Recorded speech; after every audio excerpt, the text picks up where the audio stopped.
Hello everyone and welcome back to another deck guide, this time featuring the stun adjacent ice barriers for Genesys. This is a deck focused on slowly limiting your opponent's options until the only one left is to concede. So if watching the hope drain from their eyes sounds fun to you, then let's get started. I call them stun adjacent because the overall game plan of the ice barriers is to put a bunch of small floodgates on the field rather than focusing on one big game-ending one or setting and flipping a bunch and hoping it's good enough. That means we actually get to play the game, so it's a lot more interesting than regular stun. Surprisingly, I really haven't seen or heard anyone talking about Ice Barrier in Genesys when it feels right at home in the format. The core costs a paltry 33 points and doesn't need links or pendulums. That means we can just load up on game-ending hand traps, starters, and extenders in an engine that has a consistent game plan with few bricks. Starting with Revealer, if you have her and another Ice Barrier on field, the opponent cannot tribute summon. That's the type of floodgate we're working with here, and while we don't normally leave her on board, the effect is relevant against something like Monarchs, which is one of the best decks in the format right now. More importantly, she can discard a card to summon an Ice Barrier tuner from deck, but like basically every other card in the deck, she locks you into water monsters.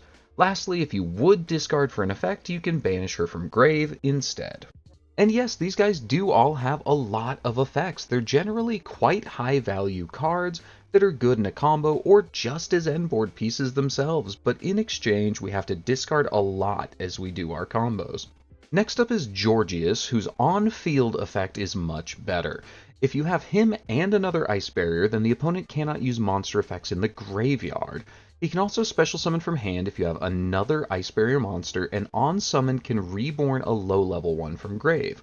While Revealer was a starter, Georgius is not, but we play him at 3 because he's vital to the combos, a great extender, and if we don't have to search him we can just grab other pieces. Conversely, Hex's Spirit is a starter, but it's a rather lackluster one. On field, your opponent's monsters lose 500 attack and defense, and you can ignition speed Foolish another Ice Barrier to become the same level as it. This guy's important, but with 13-ish starters and 6 other normal summons, we just play the one. What are we foolishing, you may ask? Well, Mirror Mage, of course. This is our only barrier name without a floodgate effect, and he's not a starter in Genesys without links, but he's incredibly important, so we play 3 anyways. On field, he can tribute another monster to summon up to 3 level 1 tokens. He gains that many levels as well, so that alone puts up a Synchro 8, but it also lets us climb along the way since all of the tokens are level 1 to get some bonus value. Then, if Mirror Mage is sent to grave, he just wrote as any Ice Barrier card. Basically, if you discard him for Revealer, you get value. If you send him off of Hexa, that's value. Then you can always just bring him back with Georgius's effect. That's the normal tight combo line for Ice Barrier. It always goes through Mirror Mage somehow. Then we have a few other names that aren't necessarily part of the main combo lines.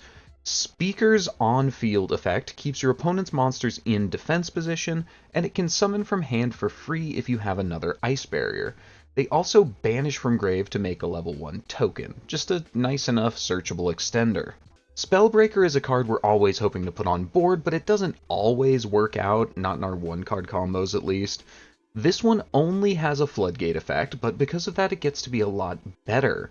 You can discard an Ice Barrier to make it so neither player can use spells until the end of your next turn.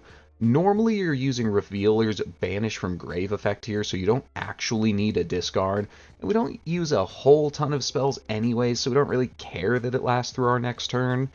Then Raiho is the same way. If he's on field, the opponent has to discard a card to resolve any monster effect on their field. Think Murakumo, but for every single effect they try to resolve. This guy's the one that people know from Ice Barrier. He closes the game out very quickly if the opponent doesn't have an immediate answer, and is part of our normal end board. For spells, we have 3 medallions, which is an archetypal Rhoda that is not once per turn. There is no reason not to max out on Medallion. Freezing Chains is a searchable extender that lets you target a low-level Ice Barrier monster in grave and reborn it, then sits on the field to make your field unaffected by extra deck monsters as long as you have 3 or more barriers. Winds is another searchable extender that lets you tribute any number of monsters to summon that many from deck. This is how we get Spellbreaker on board. Normally you have to search Georgius off of Mirror Mage, but if you already have him, which we have 6 copies of him, then Winds is your second choice since you can tribute Mage's tokens to get Breaker and still do full combo. It can also banish from grave on following turns to add a monster back from grave or banishment for a little bit of follow-up. While that's it for the ice barriers themselves, there's a lot of really good generic water support available and we're playing a good amount of it. Ran Egerine is a 1-card Synchro 10 by discarding a water monster to special summon itself and a token. Level 7 Ran plus level 3 token equals a free 10, and since the bulk of our end board is just one level 10 anyways, this card is a fantastic extender and kind of almost a starter, which is why I say we have 13-ish. First Penguin is our newest card here and can summon out if you have no monsters. Then you can discard a card and basically do 7th Tachyon, but for synchros. It reveals a water synchro in the extra deck, then adds a monster with the same type and 1 level lower. The important things this can search are Revealer as a starter, Speaker as an extender, and Egerine so you can just get whatever you didn't happen to open, then you contribute this for Mirror Mage to use the body. Ice Doll is another starter/extender since we can discard another water monster to summon it, then search a water spellcaster. This one can't get you Egerine, but makes up for it because if it gets sent to grave, you can search up Ice Doll Mirror. This one's a little bit weird. You can send a monster from hand or field to grave to summon a monster from deck with the same name as one you already have on the board. That effect is kind of minus, so we don't use it often, but it makes good free discard fodder since you can banish the mirror to add an Ice Doll from deck or grave. Basically, Penguin is more versatile here, but Ice Doll keeps more cards in hand, and they can both act as starters or extenders. Last up for Engine is my one weird little contribution to an otherwise standard-looking build, Magellanica. This is one of the many Umi variants and was made for the Deep Sea Pseudo archetype, but it works really well here. On activation, you can place a water monster on the top of your deck, and we have ways to draw cards as we're doing our combo, so it's a roundabout searcher. But it can also increase the level of a guy on your field by 1 or 2. This effect alone can help make the deck feel a little bit less clunky and rigid in some situations. Lastly, if you summon a water synchro, you can look at the opponent's hand and banish a card from it until end phase, which just gives you perfect knowledge and possibly insulates you against a hand trap. All of this combined makes Magellanica not a starter or an extender, but an incredible utility card, which is something I value a lot. With 9 non-engine spots and a lot of points to work with, we pull out the big guns with 6 Mulchis and 3 Nibirus. We can play into an established board like okay, but if the opponent has to end on a half board, we can almost always extend through it, or if we just have a million cards in hand from the Mulchis, then it's trivial to break a board as well. Here I just wanted to take a minute to explain that while this is a standard control-ish build of ice barriers, there are a lot of fun options you could use if you wanted. There's a lot of other barrier names, and some of them are good enough to see play, like Wayne, Warlock, and Medium if you wanted more options and or extension. Then there's a bunch of other cards and archetypes that work pretty well here as well, like the White Aura strategy and the Goatee, which are just both other water synchro strategies. With that, let's get into the extra deck, starting off weird with Ib, whose sole purpose in life is to be revealed off of first Penguin to let you add a level 4 spellcaster. We normally bridge through Coral Dragon with Mirror Mage tokens to draw a card and maybe help break a board if we need it. Sometimes we need a non-tuner 6 to make an awkward board state work out, so we have Brionac, who can maybe bounce a card or two along the way. Prima Donna is another one we tend to pass through as we climb with tokens. Normally it's Mage plus token to make Coral Dragon, then Coral Dragon plus token for Prima Donna, which draws us a card, then Prima Donna plus token for an 8 that she makes untargetable. However, she gets a lot spicier if we have Magellanica available. She can target an opponent's banished card to summon a low-level water monster from our deck, then give them back their banished card, which is extension, or if we don't need that extension, then when you use her as material, you can instead shuffle a banished card back into the deck.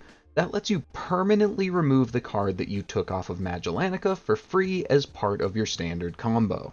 Gradle Dragon is what we reveal to get Egerine, but unlike Ib, this one's actually useful. If you make Dragon, you can pop cards up to the number of materials you used. Since this is easily made off of Mirror Mage and his tokens, that's a 4-pop Gradle Dragon.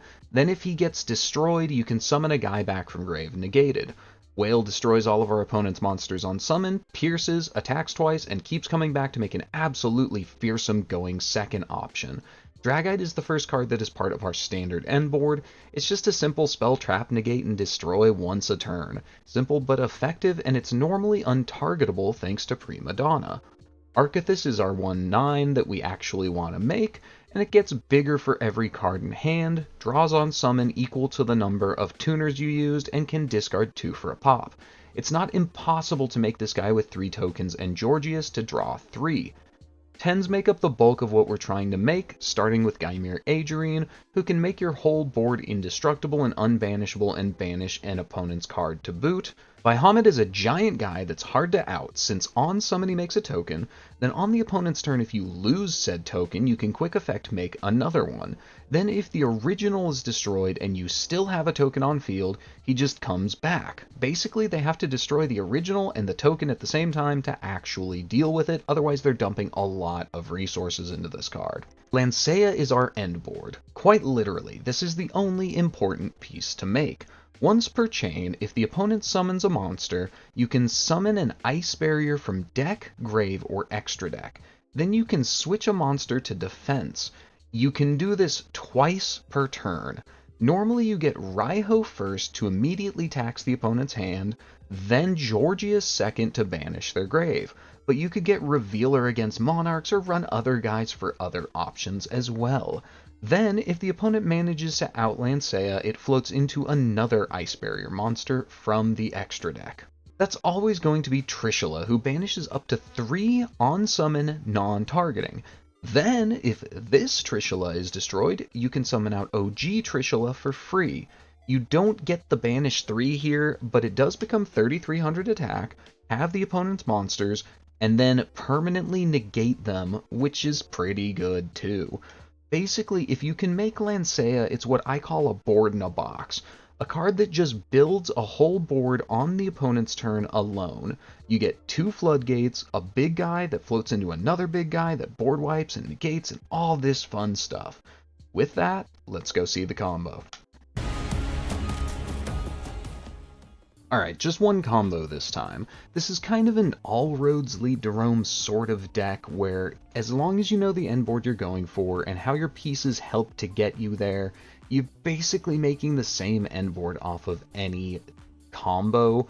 So, like, you don't really need to see more than one. This is just one example of how to get there with Revealer and anything to discard.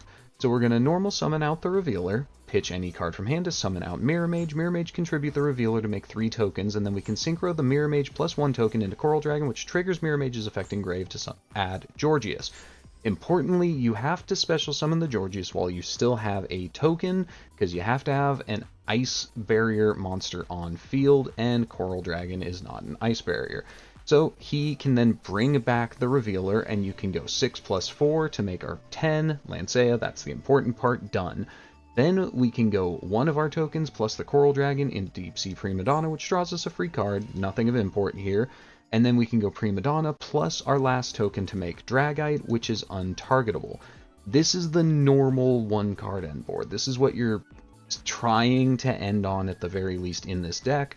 Oftentimes, uninterrupted, you'll be able to make another 10 as well, but this is like the bare minimum is Lancea, and oftentimes Lancea is good enough alone. But you should expect to be able to make these 2 cards uninterrupted off basically any hand. Cool, cool. Alright, for games, we've just got 1 full match up against Dragon Rulers. We're going first. Let's get started. More than the game, though, this week, I want to talk about the deck and how I was, like, way off the mark with this one. See, I had assumed because it was a deck with a reasonable strategy and it had, like, follow-up and extension and blah, blah, blah, and very few points, which was very important for the deck. I assumed that would make it good. And unfortunately, I ended up being completely wrong about that. It's just not that great here. Specifically in Genesys, because Genesys is really, really heavy on the things that Ice Barrier struggles into. Those being back row heavy decks, we have very little game plan into traps, like we're very, very weak into them, and board breakers. And that's a lot of almost every Genesis deck right now. And so it gets to the point where almost every game I was playing was determined by whether I could stick Spellbreaker and keep its effect online to turn off the omnipresent board breakers in the format, and if we went first against the trap decks. And that means that, first off, it wasn't a lot of terribly interesting decks to watch, or games to watch this week. But also, second, just the deck's like not as good as I thought it would be. Here I was like, well, it's got a ton of points, it can play scary things, it has a consistent game plan, it can extend, but it's just like the game plan is not well positioned in this current meta. Here you can see I kind of struggle to close out this game. I barely managed to put 8,000 damage on board, which is, I suppose, another weakness, considering every deck in Genesys is built to have a ton of follow-up, like the games just go longer. So being unable to close out a game quickly, or, really struggling to, we barely managed to get there this time. We were 300 over lethal, and that was like it. That was all I could do. But struggling is a problem in a deck that doesn't have so much follow-up. I don't know. Let's go to closing thoughts. And we're back with closing thoughts on Genesys Ice Barrier. I mean, I kind of made my piece during the games, but yeah, I was floored by how poorly the deck performed compared to my expectations. You look at this deck, it is consistent. There are 2 cards in the whole thing that we don't want to ever see, and that's like Spellbreaker and Raiho. That's not bad at all. We're perfectly happy seeing and working around every other piece in the deck. We've got extension, but I kind of realized as I was going that First Penguin and Ice Doll are okay, but the thing they're good at is getting us to our Ice Barrier pieces.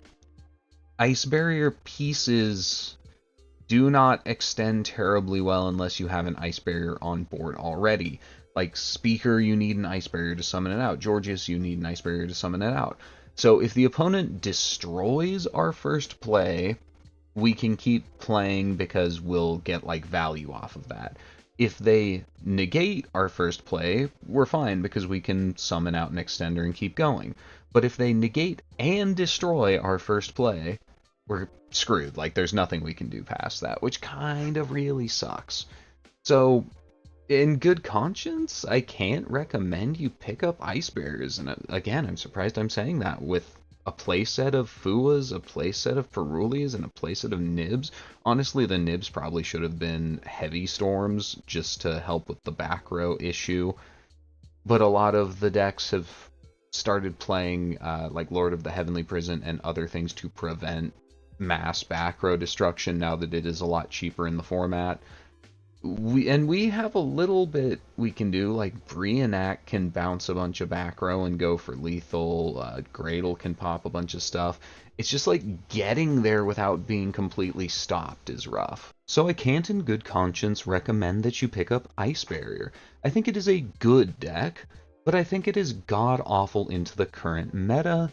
And who knows, maybe in the future hand trap costs will come way down and board breakers will go way up and we end up in a hand trap based format. Maybe the trap decks get hit.